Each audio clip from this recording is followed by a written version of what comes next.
Hi! ನಮಸ್ತೆ ಎಲ್ಲರಿಗೂ. Welcome back to my YouTube channel. ನಾವಿವತ್ತು ಸ್ವಲ್ಪ ಕೆಲ್ಸದ ಮೇಲೆ ಗುಜರಾತ್‌ಗೆ ಹೋಗೋಣ ಅಂತ ಹೊರಟಿದ್ದೀವಿ. ಇವತ್ತು ನಮ್ಮ ಫ್ಲೈಟ್ ಇದ್ದದ್ದು ಮಧ್ಯಾಹ್ನ 1:30ಗೆ. ಅದಕ್ಕೆ ಇನ್ನೂ ಟೈಮ್ ಆಯ್ತಲ್ಲ ಅಂದ್ಬಿಟ್ಟು ಮಾಮೂಲಿ ಬಂದಂಗೆ ಶಾಪ್‌ಗೆನೆ ಬಂದ್ವಿ. ಶಾಪಲ್ಲಿ ಪೂಜೆ ಎಲ್ಲ ಮುಗಿಸಿ ನಮ್ದೇನಾದ್ರೂ ಬ್ಯಾಲೆನ್ಸ್ ಕೆಲಸ ಇದ್ರೆ ಮುಗ್ಸೋಣ ಆಮೇಲೆ ಹೊರಡೋಣ ಅಂದ್ಬಿಟ್ಟು ಬಂದಿದ್ವಿ.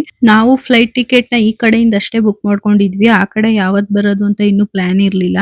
ಇವತ್ತು ಶುಕ್ರವಾರ ಹೋಗ್ತಾ ಇರೋದು. ಇನ್ನು ಶನಿವಾರ ಇಲ್ಲ ಭಾನುವಾರ ಬರೋಣ ವಾಪಸ್ಸು ಅಂತ ಅನ್ಕೊಂಡಿದ್ವಿ. ಅದಕ್ಕೇನೆ ಒಂದ್ ಸೈಡ್ ಅಷ್ಟೇ ಬುಕ್ ಮಾಡ್ಕೊಂಡ್ವಿ. ನಾವು ಚನ್ನಪಟ್ಟಣದಿಂದ ಏರ್ಪೋರ್ಟ್‌ಗೆ ಹೋಗಕ್ಕೂನು 2 ಅವರ್ ಬೇಕು. ಮತ್ತೆ ಏರ್ಪೋರ್ಟ್ ಇಂದ ಗುಜರಾತ್‌ಗೂನು ಅಷ್ಟೇನೆ 2 ಅವರ್ ಅಷ್ಟೇ ಜರ್ನಿ ಇರೋದು. ಏರ್ಪೋರ್ಟ್‌ಗೂನು ಅಷ್ಟೇನೆ ಫ್ಲೈಟ್ ಟೈಮ್‌ಗಿಂತ ಸ್ವಲ್ಪ ಬೇಗನೆ ಹೋಗ್ಬೇಕು. ಯಾಕಂದ್ರೆ ಅಲ್ಲಿ ನಾವು ಬೋರ್ಡಿಂಗ್ ಪಾಸ್ ತಗೋಬೇಕಿತ್ತು. ಮತ್ತೆ ಚೆಕಿಂಗ್ ಎಲ್ಲ ಇರುತ್ತೆ. ಮತ್ತೆ ನಾವು ಕಾರ್‌ನ ಪಾರ್ಕಿಂಗ್ ಮಾಡಿ ಹೋಗೋಷ್ಟ್ರಲ್ಲೂ ಅಷ್ಟೇನೆ ತುಂಬಾ ಟೈಮ್ ಆಗ್ಬಿಡುತ್ತೆ. ಅದಕ್ಕೆ ಬೇಗ ಹೊರಡೋಣ ಅನ್ಕೊಂಡಿದ್ವಿ. ಇನ್ನು ನಾವು ಇನ್ನೇನೋ ಹೊರಡ್ಬೇಕು ಅನ್ನೋಷ್ಟರಲ್ಲಿ ಶಾಪ್‌ಗೂನು ಅಷ್ಟೇ ಒಬ್ಬೊಬ್ರು ಕಸ್ಟಮರ್ ಬರ್ತಾನೆ ಇದ್ರು. ಇನ್ನು ಕಸ್ಟಮರ್ ಇದ್ದಾಗ ನಾವು ಅವ್ರನ್ನ ಬಿಟ್ಬಿಟ್ಟು ಹೋಗಕ್ಕಾಗಲ್ಲ. ಹಂಗಾಗಿ ನಾವು ಅಲ್ಲಿ ಕೆಲ್ಸ ಎಲ್ಲ ಮುಗಿಸಿ ಹೊರಡೋದ್ಕೇನೆ ಸ್ವಲ್ಪ ಟೈಮ್ ಆಗೋಯ್ತು. ಇನ್ನು ಶಾಪಲ್ಲಿ ಚಿನ್ನು ಮತ್ತೆ ಮನೋಜ ಇಬ್ರು ಇದ್ರು. ಅವರೇ ನೋಡ್ಕೋತೀನಿ ಅಂತ ಹೇಳಿದ್ರು. ಹಂಗಾಗಿ ನಾವು ಹೊರಟ್ವಿ. ಶಾಪ್ ಏನ್ ಕ್ಲೋಸ್ ಮಾಡಿಲ್ಲ. ಇಲ್ಲಿಂದ ಏನೋ ಬೇಗ ಹೊರಟ್ಬಿಟ್ವಿ. ಹೈವೇಲಿ ಏನ್ ತೊಂದ್ರೆ ಇಲ್ಲ ಹೊರಟೋದ್ವಿ. ಆದ್ರೆ ಬೆಂಗಳೂರಲ್ಲಂತೂ ಸಖತ್ತು ಟ್ರಾಫಿಕ್ ಇತ್ತು. ಅರ್ಜೆಂಟಲ್ಲಿ ಯಾವ್ದಾದ್ರು ಕೆಲ್ಸಕ್ಕೆ ಹೋಯ್ತೀನಿ ಅಂದ್ರೆ ಮಾತ್ರ ಬೆಂಗಳೂರಲ್ಲಿ ಆಗಲ್ಲ. ಯಾವಾಗೂನು ಮುಂಚೆನೆ ಹೋಗ್ಬೇಕು. ನಾವ್ ಅದನ್ನ ನೆನ್ಸ್ಕೊಳ್ಳೇ ಇಲ್ಲ ಹಿಂಗ್ ಟ್ರಾಫಿಕ್ ಇರ್ತದೆ, ಲೇಟ್ ಆಯ್ತದೆ ಅಂತ. ನಮ್ ಪಾಡಿಗ್ ನಾವ್ ಹೊರಟ್ವಿ. ಇಲ್ಲಿಂದ ಹೋಗಕ್ 2 ಅವರ್ ಬೇಕು. ಅಲ್ಲಿ 1 ಅವರ್ ಮುಂಚೆ ಹೋಗ್ಬೇಕು ಅಂತ ಅನ್ಕೊಂಡ್ ಹೋದ್ವಿ ಅಷ್ಟೇನೆ. ಹೋದ್ವಿ ಏನಿಲ್ಲ ಅಂತ ಲೇಟ್ ಏನ್ ಆಗ್ಲಿಲ್ಲ. ಆದ್ರೆ ಅಲ್ಲಿ ನಮ್ಗೆ ಕೂತ್ಕೊಳ್ಳೋಕ್ ಟೈಮ್ ಏನ್ ಸಿಗ್ಲಿಲ್ಲ. ಆಮೇಲೆ ನಾವ್ ಇಲ್ಲಿಂದ ಸುಮ್ನೆ ಓನ್ ಕಾರಲ್ಲಿ ಹೋದ್ರೆ ಸುಮ್ನೆ ಅಮೌಂಟ್ ವೇಸ್ಟು, ಡೀಸೆಲ್ ವೇಸ್ಟು. ಅದು ಅಲ್ದೇನೆ ಅಲ್ಲಿ ಒಂದ್ ದಿನಕ್ಕೆ ಪಾರ್ಕಿಂಗ್ ಚಾರ್ಜ್ 600 ರೂಪಾಯಿ ಇತ್ತು. ಇನ್ನು ನಾವು 2 ದಿನ 3 ದಿನ ಅಂತ ಹೋದ್ರೆ ಸುಮ್ನೆ ಕಾರ್ ತರೋದು ವೇಸ್ಟು. ಕ್ಯಾಬೇ ಬುಕ್ ಮಾಡ್ಕೊಂಡ್ ಬರ್ಬೋದಿತ್ತು. ಅಲ್ಲಿ ಡೀಸೆಲ್ ಖರ್ಚಿಗೆ ಮತ್ತೆ ಅಲ್ಲಿ ಪಾರ್ಕಿಂಗ್ ಚಾರ್ಜ್‌ಗೆ ಇಲ್ಲಿ ಕ್ಯಾಬಲ್ಲೇ ವರ್ಕೌಟ್ ಆಯ್ತಿತ್ತು. ನಾವು ಗೊತ್ತಿಲ್ದೇನೆ ಸುಮ್ನೆ ಕಾರ್ ತಂದ್ಬಿಟ್ವಿ. ಇನ್ನು ನಾವು ಅಲ್ಲಿಂದ ಹೋಗಿ ಕಾರೆಲ್ಲ ಪಾರ್ಕಿಂಗ್ ಮಾಡಿ ಸ್ಟಾರ್ಟಿಂಗು ಬೋರ್ಡಿಂಗ್ ಪಾಸ್ ತಗೋಬೇಕು. ಬೋರ್ಡಿಂಗ್ ಪಾಸ್ ತಗೊಂಡಾದ್ಮೇಲೆ ಲಗೇಜ್ ಕೊಟ್ಟಿರ್ತಾರೆ. ಒಬ್ರಿಗೊಂದು 7 ಕೆಜಿ ಬ್ಯಾಗು ಜೊತೆಲಿ ಇಟ್ಕೋಬಹುದು. ಮತ್ತೆ 15 ಕೆಜಿ ಬ್ಯಾಗ್ ಒಂದ್ ಕೊಟ್ಟಿರ್ತಾರೆ. ಅದನ್ನ ಚೆಕಿಂಗ್ ಮಾಡ್ಸಿ ನಾವು ಹಾಕಿದ್ರೆ ಅಲ್ಲಿ ಹೋದ್ಮೇಲೆ ಮತ್ತೆ ನಮ್ಗ್ ಕೊಡ್ತಾರೆ. ಆದ್ರೆ ನಮ್ ಬ್ಯಾಗ್ ಏನ್ 15 ಕೆಜಿ ಇರ್ಲಿಲ್ಲ. ಆದ್ರೂನು ಇರ್ಲಿ ಅಂತ ಹಾಕಿದ್ದು ಅಲ್ಲಿ. ಆದ್ರೆ ಅದನ್ನ ಅಲ್ಲೇ ತಾಕಿ ಇಲ್ಲೇ ತಾಕಿ ಎಲ್ಲ ಸ್ಕ್ರಾಚ್ ಮಾಡ್ಬಿಟ್ಟಿದ್ರು. ಹಂಗಾಗಿ ಆ ಕಡೆಯಿಂದ ಬರ್ಬೇಕಾದ್ರೆ ಹಾಕ್ಲಿಲ್ಲ ನಾವು. ಜೊತೆಲೆ ತಗೊಬಂದ್ವಿ. ಇನ್ನು 7 ಕೆಜಿ ಬ್ಯಾಗ್ ಏನಿರುತ್ತೆ ನಮ್ ಜೊತೆ ತಗೊಂಡ್ ಹೋಗೋದು. ಅದನ್ನ ಇಲ್ಲಿ ನಾವೇನ್ laptop, mobile, purse, belt, watch ಏನ್ ಹಾಕಿರ್ತೀವಿ ಎಲೆಕ್ಟ್ರಾನಿಕ್ಸ್ ಐಟಮ್ ಎಲ್ಲಾನು ತೆಗ್ದು ಅಲ್ಲಿ ಟ್ರೇ ಒಳಗಡೆ ಹಾಕ್ಬೇಕು. ಇಲ್ಲಿ ಕೆಲವೊಂದ್ ಐಟಮ್ ಅಲೋ ಇರಲ್ಲ. ಅದಕ್ಕೆ ಅಂತಾನೆ ಆ ತರ ಎಲ್ಲಾನು ತೆಗ್ದು ಟ್ರೇ ಅಲ್ಲಿ ಇಟ್ಟು ಚೆಕಿಂಗ್ ಕಳಿಸ್ತಾರೆ. ಅಲ್ಲಿ ಚೆಕ್ ಮಾಡಿ ಮತ್ತೆ ನಮ್ನು ಎಲ್ಲ ಚೆಕಿಂಗ್ ಆದ್ಮೇಲೆ ಕಳಿಸ್ತಾರೆ. ಅದಾದ್ಮೇಲೆ ನಾವು ಹೋಗ್ಬೋದು. ಇನ್ನು ನಾವುನು ಲ್ಯಾಪ್‌ಟಾಪು, ಚಾರ್ಜರ್ ಎಲ್ಲ ತಗೊಂಡ್ ಹೋಗಿದ್ವಲ್ಲ ಅದನ್ನು ಇಡ್ಬೇಕಿತ್ತು. ಅದನ್ನ ತೆಗ್ದು ಇಡ್ತಾ ಇದ್ವಿ. ಮತ್ತೆ ಅಲ್ಲಿ ನಮ್ನ ಕರಿಬೇಕಾದ್ರೆ order wise seat number wise ಕರೀತಾರೆ. ಒಂದು 1 ಟು 10 ಫಸ್ಟ್ ಕರೀತಾರೆ. 10, 20 ಆ ತರ ಆರ್ಡರ್ ವೈಸ್ ಕರೀತಾರೆ. ಅವಾಗ ನಾವ್ ಅಲ್ಲಿ ಒಳಗಡೆ ಹೋಗ್ಬೋದು. ಇಲ್ಲಿ ಕಾಣಿಸ್ತಿದ್ಯಲ್ಲ ಇದೇ ಫ್ಲೈಟು ಇವಾಗ ನಾವು ಹೋಗ್ಬೇಕಾಗಿರೋದು.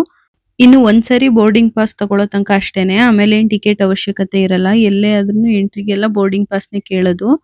ಇನ್ನು ಫ್ಲೈಟು ಹಾರಕ್ಕಂತೂನು ಸುಮಾರು ಒಂದ್ 2 ರಿಂದ 3 ಕಿಲೋಮೀಟರ್ ಕೆಳಗಡೆನೆ ಬರ್ತಾ ಇರುತ್ತೆ ಸ್ಲೋ ಆಗಿ. ಅಲ್ಲಿ ಒಂದೊಂದ್ ಕಂಪನಿ ಫ್ಲೈಟ್‌ಗಳು ಒಂದೊಂದ್ ಕಡೆ ನಿಂತಿರ್ತವೆ. ಅಂದ್ರೆ ಈಗ ಇಂಡಿಗೋ ಕಂಪನಿ ಅಂದ್ರೆ ಅವೆಲ್ಲ ಒಂದ್ ಸೈಡ್ ಇರ್ತವೆ. ಈಗ ಏರ್ ಇಂಡಿಯಾದಾದ್ರೆ ಅವೆಲ್ಲ ಇನ್ನೊಂದ್ ಸೈಡ್ ಇರ್ತವೆ. ಚಿಕ್ಕ ವಯಸ್ಸಲ್ಲೆಲ್ಲ ಮನೆ ಮೇಲ್ಗಡೆ ಹೋಯ್ತಾ ಇರೋ ಫ್ಲೈಟ್ ನೋಡ್ಬಿಟ್ಟು ಬಾಯ್ ಮಾಡ್ತಿದ್ವಿ. ಇವಾಗ ನಾವೇ ಫ್ಲೈಟಲ್ಲಿ ಓಡಾಡೋಂಗ್ ಆಗಿದೀವಿ ಅಂತಂದ್ರೆ ನಮಗೂ ಖುಷಿ ಆಗುತ್ತೆ. ಇನ್ನು ನಾವು ಮಧ್ಯಾಹ್ನ ಊಟ ಬೇರೆ ಮಾಡಿರ್ಲಿಲ್ಲ. ಅಲ್ಲೇ ಹೋಗಿ ಮಾಡ್ಕೊಳ್ಳೋಣ ಅಂತ ಅನ್ಕೊಂಡಿದ್ವಿ. ಆದ್ರೆ ನಾವು ಅಲ್ಲಿಗ್ ಬರೋಷ್ಟ್ರಲ್ಲೇ ಟೈಮ್ ಆಗ್ಬಿಟ್ಟಿತ್ತಲ್ಲ. ಹಂಗಾಗಿ ಏನು ತಿಂದಿಲ್ಲ. ಇನ್ನು ಫ್ಲೈಟಲ್ಲಿ ಏರ್‌ಪೋರ್ಟ್ ಅಲ್ಲಂತೂ ತುಂಬಾ ಕಾಸ್ಟ್ಲಿ. ಒಂದ್ ಚಿತ್ರಾನ್ನಕ್ಕೆ 400 ರೂಪಾಯಿ ಅಷ್ಟ್ ಕಾಸ್ಟ್ಲಿ ಇರ್ತದೆ. ಇನ್ನು ಅಲ್ಲೇ ಏನಾದ್ರು ತಗೊಳ್ಳೋಣ ಅತ್ತಗೆ ಪಾರ್ಸೆಲ್ ಇನ್ನೇನ್ ಮಾಡೋಕ್ಕಾಗುತ್ತೆ. ಇನ್ನು 2 ಅವರ್ ಬೇಕು ನಾವ್ ಅಲ್ಲಿ ಹೋಗೋಕೆ. ಅಷ್ಟ್ರಲ್ಲಿ ಜಾಸ್ತಿ ಹೊಟ್ಟೆ ಹಸಿತಾ ಇರ್ತದೆ ಅನ್ಬಿಟ್ಟು ನೋಡಿದ್ವಿ. ಆದ್ರೆ ಅಲ್ಲಿ ಯಾವ್ದು ಅಡ್ಜಸ್ಟ್ ಆಗ್ಲಿಲ್ಲ. ಮತ್ತೆ ಟೈಮು ಆಗ್ಬಿಡ್ತು. ಫ್ಲೈಟಲ್ಲೇ ಏನಾದ್ರು ತಗೊಳ್ಳೋಣ ಅಂತ ಹೊರಟ್ವಿ. ಇನ್ನು ಫ್ಲೈಟು ಟೇಕ್ ಆಫ್ ಆಗೋ ತನಕನೂ ಏನು ಕೊಡಲ್ಲ. ಸುಮಾರು ಅದಕ್ಕೇನೆ ಒಂದ್ 3/4 ಅವರ್ ತಗೊಳುತ್ತೆ. ಅದು ಕರೆಕ್ಟ್ ಆಗಿ ಹೋಗಿ ಟೇಕ್ ಆಫ್ ಆಗೋ ತನಕನು. ಆಮೇಲೆ ಏನಾದ್ರು ತಿನ್ನಕ್ಕೆ ಕುಡಿಯಕ್ಕೆ ಕೊಡ್ತಾರೆ.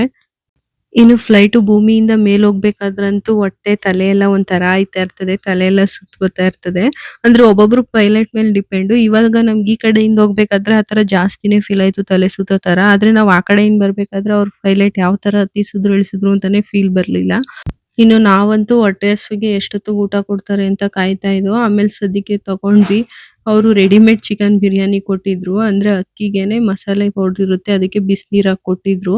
ಅದು ರೆಡಿ ಆಗಕ್ಕೆ 1/4 ಗಂಟೆ ಬೇಕು ಅಂತಂದ್ರು. ಇನ್ನು ಹೊಟ್ಟೆ ಹಸ್ವಲ್ಲಿ ಊಟ ಮುಂದಿಟ್ಕೊಂಡು ಕಾಯೋದು ಅಂದ್ರೆ ಅದ್ಕಿಂತ ಕಷ್ಟ ಇನ್ನೊಂದಿಲ್ಲ ಅನ್ಸ್ಬಿಡ್ತು. ಹಂಗೂನು ಅರ್ಧಂಬರ್ಧ ಆದಾಗೆನೆ ಸ್ವಲ್ಪ ತಿಂತಾ ಇದ್ವಿ.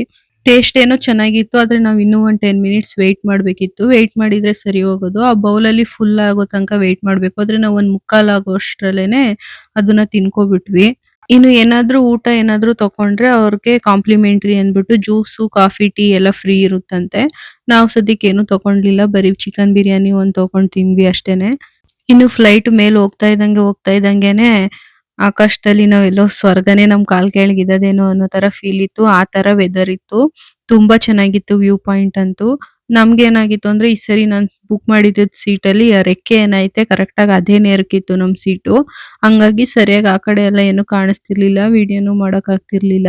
ಇನ್ನು ಹಳೆ ಪಿಕ್ಚರ್ ಅಲ್ಲೆಲ್ಲ ತೋರಿಸ್ತಿದ್ರಲ್ಲ ದೇವ್ರೆಲ್ಲ ಮೋಡದಲ್ಲಿ ಇರೋದು, ಮೋಡದಲ್ಲೆಲ್ಲ ಡ್ಯಾನ್ಸ್ ಮಾಡೋದು, ಅದನ್ನೆಲ್ಲ ಇಮ್ಯಾಜಿನೇಷನ್ ಮಾಡ್ಕೊಂಡು ಮೂವಿ ತೆಗ್ದವ್ರಲ್ಲ ಆದ್ರೂನು ಅವರು ಗ್ರೇಟ್ ಅಂತ ಅನ್ಕೋತಾ ಇದ್ದೆ. ಅವೆಲ್ಲ ನೆನ್ಪಾಯ್ತಾ ಇತ್ತು. ಅವಾಗ ಪಿಕ್ಚರ್ ಎಲ್ಲ ತೆಗಿತಿದ್ರಲ್ಲ ಮೋಡದ ಮೇಲೆ ಸ್ವರ್ಗ, ನರ್ಕ ಆ ತರ ಎಲ್ಲ ಇರೋದು ಅಂತ. ಚೆನ್ನಾಗಿತ್ತು ಒಂಥರ ಜರ್ನಿ ಎಲ್ಲ. ಅದು ಎಲ್ಲ ನೆನ್ಪಾಯ್ತಾ ಇತ್ತು. ಮತ್ತೆ ನಾವು ಬುಕ್ಕಲ್ಲಿ ಏನ್ ಓದ್ತಿದ್ವಿ ಮೋಡದ ಬಗ್ಗೆ ಅಲ್ಲಿ ಏನೇ ಆಕಾಶ ಅಲ್ಲಿ ಭೂಮಿಯಲ್ಲಿ ಅದೆಲ್ಲ ನಮ್ಗೆ ಅವಾಗ ಅರ್ಥ ಆಗ್ತಿರ್ಲಿಲ್ಲ. ಒಂದ್ಸರಿ ನಾವು ಅದನ್ನ ಅನುಭವಿಸಿದಾಗ ಪ್ರಾಕ್ಟಿಕಲ್ ಆಗಿ ನೋಡ್ದಾಗ ಅಷ್ಟೇ ಅದ್ರ ಬಗ್ಗೆ ನಮ್ಗೆ ತಿಳುವಳಿಕೆ ಬರೋದು. ನಾನಂತೂ ಕಣ್ ಮಿಟಿಸ್ದೇನೆ ಬರೀ ವ್ಯೂ ಪಾಯಿಂಟ್ ನೇ ನೋಡ್ತಾ ಇದ್ದೆ. ಆದ್ರೆ ಮಧು ಅವ್ರಂತೂ ನಿದ್ದೆಗೆ ಹೋಗ್ಬಿಟ್ಟಿದ್ರು. ಹಂಗೆ ನೋಡ್ತಾನೆ ಅದ್ ಎಷ್ಟ್ ಬೇಗ 2 ಅವರ್ ಆಯ್ತು ಅಂತಾನೆ ಗೊತ್ತಿಲ್ಲ. ನಾವು ಬರ್ಬೇಕಾಗಿರೋ ಜಾಗ ಸಿಕ್ತು. ನಾವು ಬಂದಿರೋದು ಗುಜರಾತ್ ಅಲ್ಲಿ ರಾಜ್‌ಕೋಟ್ ಅಂತ. ಅದು ಅಂತ ಏನ್ ದೊಡ್ಡ ಸಿಟಿ ಅಲ್ಲ. ಆದ್ರೆ ನಾವಿಲ್ ಬಂದಿರೋದು ಕೆಲ್ಸದ ಮೇಲೆ. ನಮ್ ಕೆಲ್ಸ ಮುಗಿಸ್ಕೊಳ್ಳೋಣ ಹೋಗೋಣ ಅನ್ಕೊಂಡೆ ಬಂದಿದೀವಿ. ನೋಡೋಣ ಹೆಂಗಾಗುತ್ತೆ ಅಂತ. ಇನ್ನು ಇದನ್ನು ಇಂಟರ್ನ್ಯಾಷನಲ್ ಏರ್ಪೋರ್ಟೇ. ಆದ್ರೆ ಇನ್ನು ಕೆಲ್ಸಗಳು ನಡೀತೈತೆ. ಅಂದ್ರೆ ಫುಲ್ ಎಲ್ಲ ಬಯಲೇನೆ ಇರೋದು ಜಾಸ್ತಿ. ಇನ್ನು ಫ್ಲೈಟ್ ಅಲ್ಲಿ ನಾವು ಫ್ರಂಟ್ ಡೋರ್ ಅಲ್ಲಿ ಇಳ್ಕೊಂಡ್ರೆ ಡೈರೆಕ್ಟ್ ಏರ್ಪೋರ್ಟ್ ಒಳಗಡೆನೆ ಹೋಗುತ್ತೆ. ಈ ಬ್ಯಾಕ್ ಡೋರ್ ಅಲ್ಲಿ ಇಳ್ಕೋತು ಅಂತಂದ್ರೆ ಅಲ್ಲಿ ಬಸ್ ಬರುತ್ತೆ. ಬಸ್ ಬಂದು ಅಲ್ಲಿ ಏರ್ಪೋರ್ಟ್ ಹತ್ರ ಕರ್ಕೊಂಡು ಹೋಗುತ್ತೆ. ನಾವು ಬ್ಯಾಕ್ ಡೋರ್ ಅಲ್ಲಿ ಇಳ್ಕೊಂಡ್ರಿಂದ ಬಸ್ಗೆ ವೇಟ್ ಮಾಡ್ತಾ ಇದ್ವಿ. ಬಿಸಿಲು ಮಾತ್ರ ತುಂಬಾ ಜಾಸ್ತಿ ಇತ್ತು. ಈಗ ಫ್ಲೈಟ್ ರೆಕ್ಕೆ ಏನೈತೆ ಅದ್ರ ಕೆಳಗಡೆ ನೆರಳಲ್ಲಿ ಎಲ್ಲ ನಿಂತಿದ್ವಿ. ಆಮೇಲೆ ಬಸ್ ಬಂದ್ ಕರ್ಕೊಂಡೋಯ್ತು. ಅದು ಏನ್ ತಮಾಷೆ ಅಂತಂದ್ರೆ ಅಲ್ಲೇನ್ ಕಾಣಿಸ್ತೈತೆ ಬಿಲ್ಡಿಂಗ್ ಅಷ್ಟೇ ದೂರ ನಡ್ಕೊ ಹೋಗ್ಬೇಕಾಗಿದ್ದು. ಆದ್ರೆ ಯಾರೂನು ನಡ್ಕೊಂಡೇ ಹೋಗ್ಲಿಲ್ಲ. ಎಲ್ಲ ಬಸ್ಗೆ ವೇಟ್ ಮಾಡ್ತಾ ಇದ್ರು ಹೆಂಗಿದ್ರು ಬಸ್ ಬರುತ್ತಲ್ಲ ಅಂತ. ಇನ್ನು ನಮ್ದು ಅಲ್ಲಿ ಲಗೇಜ್ ಹಾಕಿದ್ವಲ್ಲ ಅದನ್ನ ಇಲ್ಲಿ ಬಂದ್ ಕೊಡ್ತಾರೆ. ಇಲ್ಲಿ ಏನ್ ಬರ್ತಾ ಇದೆ ಅದೇನೆ ನಮ್ ಬ್ಯಾಗು. ಟ್ಯಾಗ್ ಇರುತ್ತೆ ಅದನ್ನ ನೋಡಿ ನಾವು ತಗೋಬೇಕು. ಇನ್ನು ನಾವು ಹೋಗ್ಬೇಕಾಗಿರೋ ಪ್ಲೇಸ್‌ಗೆ ಏರ್‌ಪೋರ್ಟ್ ಇಂದ ಸುಮಾರು 1 ಅವರ್ ಜರ್ನಿ ಆಗುತ್ತೆ. ಅಲ್ಲೇ ಏರ್‌ಪೋರ್ಟ್ ಅಲ್ಲೇನೆ ಸುಮಾರು ಕಾರ್‌ಗಳು, ಟ್ಯಾಕ್ಸಿ ಎಲ್ಲ ಇರ್ತವೆ. ಅವ್ರ ಜೊತೆ ಸ್ವಲ್ಪ ಪ್ರೈಸ್ ಹೇಳ್ತಾರೆ. ಸ್ವಲ್ಪ ಬಾರ್ಗೈನ್ ಮಾಡಿ ಹೋಗ್ಬೇಕು. ಜಾಸ್ತಿನೇ ಹೇಳ್ತಾರೆ.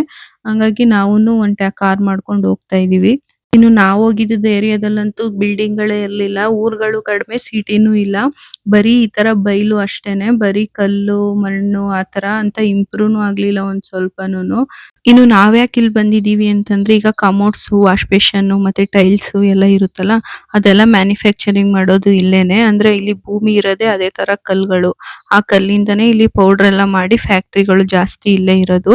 ಹಂಗಾಗಿ ಅದನ್ನ ನೋಡೋಣ ನಮಗೂ ಶಾಪ್‌ಗೂನು ಬೇಕಾಗುತ್ತಲ್ಲ. ಹಾಗಾಗಿ ಹೋಲ್‌ಸೇಲ್ ಆಗಿ ತರಿಸ್ಕೊಂಡ್ರೆ ಪ್ರೈಸು ಕಡಿಮೆ ಆಗುತ್ತೆ. ಮತ್ತೆ ನಮ್ಗೂನು ಮಾರ್ಜಿನ್ ಸಿಗುತ್ತೆ. ಜನಕ್ಕೂನು ಕಡಿಮೆ ಕೊಡ್ಬೋದು ಅಂದ್ಬಿಟ್ಟು ನಾನು ಮತ್ತೆ ಮಧು ಅವರು ಬಂದಿರೋದು. ಇನ್ನು ಇಲ್ಲಿ ಸಣ್ಣ ಮನೆಗಳಲ್ಲಿ ಕೂಡ ಬರೀ ಇದೇ ಕೆಲಸ ಮಾಡೋದು ಎಲ್ಲಾರುನು ಜಾಸ್ತಿ. ಈ ತರ ಸೆರಾಮಿಕ್ಸ್ ಅಲ್ಲಿ ಐಟಮ್‌ಗಳೆಲ್ಲಾನು ತಯಾರು ಮಾಡ್ತಾರೆ. ಇನ್ನು ನಮ್ಗೂನು ಜರ್ನಿ ಎಲ್ಲ ಮಾಡಿ ಟಯರ್ಡ್ ಆಗಿತ್ತು. ಹಂಗಾಗಿ ಇವತ್ತೆಲ್ಲೂ ಜಾಸ್ತಿ ಹೋಗ್ಲಿಲ್ಲ. ಬರೀ ಒಂದ್ ಫ್ಯಾಕ್ಟರಿ ಮಾತ್ರ ಹೋಗಿ ಮಾತಾಡ್ಕೊಂಡ್ ಬಂದು ಮತ್ತೆ ಅಲ್ಲಿಂದ ನಾವು ಇಂಡಸ್ಟ್ರಿಯಲ್ ಏರಿಯಾ ಇಂದ ಸಿಟಿಗೆ ಬರಕ್ಕೇನೆ ಮತ್ತೆ 1 ಅವರ್ ಜರ್ನಿ ಆಯ್ತು. ಇನ್ನು ನಾವು ಸಿಟಿಲಿ ಹೋಟೆಲ್ ರಾಯಲ್ ಪ್ಯಾಲೇಸ್ ಅಂತ ಅಲ್ಲೋಗಿ ಬುಕ್ ಮಾಡ್ಕೊಂಡ್ವಿ. ಅಂದ್ರೆ ನಾವು ಫಸ್ಟ್ ಏನ್ ಬುಕ್ ಮಾಡ್ಕೊಂಡಿರ್ಲಿಲ್ಲ. ಅಲ್ಲೇ ಹೋಗಿ ಬುಕ್ ಮಾಡ್ಕೊಂಡಿದ್ದು. ಆನ್ಲೈನ್ ಅಲ್ಲಾದ್ರೆ ಜಾಸ್ತಿ ಪ್ರೈಸ್ ಇರುತ್ತೆ ಅಂತ ನಾವು ಅಲ್ಲೇ ಹೋಗಿ ಸ್ಪಾಟ್ ಅಲ್ಲೇ ಬುಕ್ ಮಾಡ್ಕೊಂಡ್ವಿ. ಹೋಟೆಲ್ ಎಲ್ಲ ಚೆನ್ನಾಗಿತ್ತು. ಆದ್ರೆ ನಮ್ಗೆ ಅಲ್ಲಿ ವೆದರು ಮತ್ತೆ ಅಲ್ಲಿ ವಾತಾವರಣ ಅಷ್ಟು ಅಡ್ಜಸ್ಟ್ ಆಗ್ಲಿಲ್ಲ. ಅಷ್ಟೊಂದು ನೀಟಾಗಿ ಏನಿರ್ಲಿಲ್ಲ. ಹೋಟೆಲ್ ಮಾತ್ರ ಚೆನ್ನಾಗಿತ್ತು ಅಷ್ಟೇನೆ. ಇನ್ನು ನಮ್ದು ಫ್ಲೈಟ್ ಅಲ್ಲಿ ಲ್ಯಾಂಡ್ ಆದದ್ದು 3:30ಗೆ. ನಾವು ಅಲ್ಲಿಂದ ಜರ್ನಿ ಎಲ್ಲ ಮಾಡಿ ಇಂಡಸ್ಟ್ರಿಯಲ್ ಏರಿಯಾದಲ್ಲಿ ಅಲ್ಲಿ ಫ್ಯಾಕ್ಟರಿ ಎಲ್ಲ ನೋಡ್ಕೊಂಡು ಮತ್ತೆ ಸಿಟಿಗೆ ವಾಪಸ್ ಬರೋಷ್ಟರಲ್ಲಿ ಒಂದ್ 6 ಗಂಟೆ ಆಗಿತ್ತು. ಇನ್ನು ನಾವುನು ಸರಿಯಾಗಿ ಊಟ ಎಲ್ಲ ಮಾಡಿರ್ಲಿಲ್ವಲ್ಲ ಟಯರ್ಡ್ ಆಯ್ತಾಯ್ತು. ಹಂಗಾಗಿ ಸ್ವಲ್ಪ ಫ್ರೆಶ್ ಅಪ್ ಆಗಿ ಏನಾದ್ರು ತಿನ್ಕೊ ಬರೋಣ ಅಂದ್ಬಿಟ್ಟು ಆಚೆ ಹೋದ್ವಿ. ಅಲ್ಲಿ ಹೆಂಗೆ ಅಂತಂದ್ರೆ ಸುಮಾರು 7:30 ಆಗಿದ್ರೂನು ಇನ್ನೂ ಬೆಳಗ್ಗೆ ಇತ್ತು. ಕತ್ಲೆನೇ ಆಗಿರ್ಲಿಲ್ಲ. ಲೇಟಾಗಿ ಕತ್ಲೆ ಆಗುತ್ತಂತೆ. ಮತ್ತೆ ಅಲ್ಲಿ ಫೇಮಸ್ ಜಾಸ್ತಿ ನೈಟ್ ಟೈಮ್ ಅಲ್ಲಿ ಪಾವ್ ಬಜ್ಜಿ ಮಾಡ್ತಾ ಇದ್ರು. ಸುಮಾರು ಜನ ಅದನ್ನೇ ತಿಂತಾ ಇದ್ರು. ಇನ್ನು ನಾವು ಟ್ರೈ ಮಾಡೋಣ ಹೇಗಿರುತ್ತೆ ಅಂತ ತಗೊಂಡಿದ್ವಿ. ಆದ್ರೆ ಚೆನ್ನಾಗಿತ್ತು. ನಾವ್ ಯಾವತ್ತೂ ತಿಂದಿರ್ಲಿಲ್ಲ. ಇದೇ ಫಸ್ಟ್ ತಿಂದಿದ್ದು. ಸ್ನಾಕ್ಸ್ ತಿನ್ಕೊಂಡು ಇನ್ ರಾತ್ರಿ ಊಟಕ್ಕೆ ಅಂತ ಊಟನೇ ಪಾರ್ಸಲ್ ತಗೊಂಡ್ ಬಂದಿದ್ವಿ. ಮತ್ತೆ ನಮ್ದು ಶಾಪ್‌ದು ಸ್ವಲ್ಪ ಕೆಲ್ಸ ಇತ್ತು. ಅದನ್ನೆಲ್ಲ ಕೆಲ್ಸ ಎಲ್ಲ ಮುಗಿಸ್ಕೊಂಡು ಮಲ್ಕೊಂಡ್ವಿ. ಇನ್ನು ನಾಳೆ ಬೆಳಿಗ್ಗೆ ನಾವು ಸ್ವಲ್ಪ ಫ್ಯಾಕ್ಟರಿ ವಿಸಿಟ್ ಮಾಡೋದಿತ್ತು. ಇನ್ನು ನಮ್ಗೆ ಗೊತ್ತಿಲ್ದೇನೆ ಒಂದು ಪವರ್‌ಫುಲ್ ಜಾಗಕ್ಕೆ ಕೂಡ ಹೋಗಿದ್ವಿ. ಅದ್ರ ಬಗ್ಗೆ ಎಲ್ಲ ನಾನು ನೆಕ್ಸ್ಟ್ ವಿಡಿಯೋದಲ್ಲಿ ಶೇರ್ ಮಾಡ್ಕೊತೀನಿ. Thank you for watching. Bye.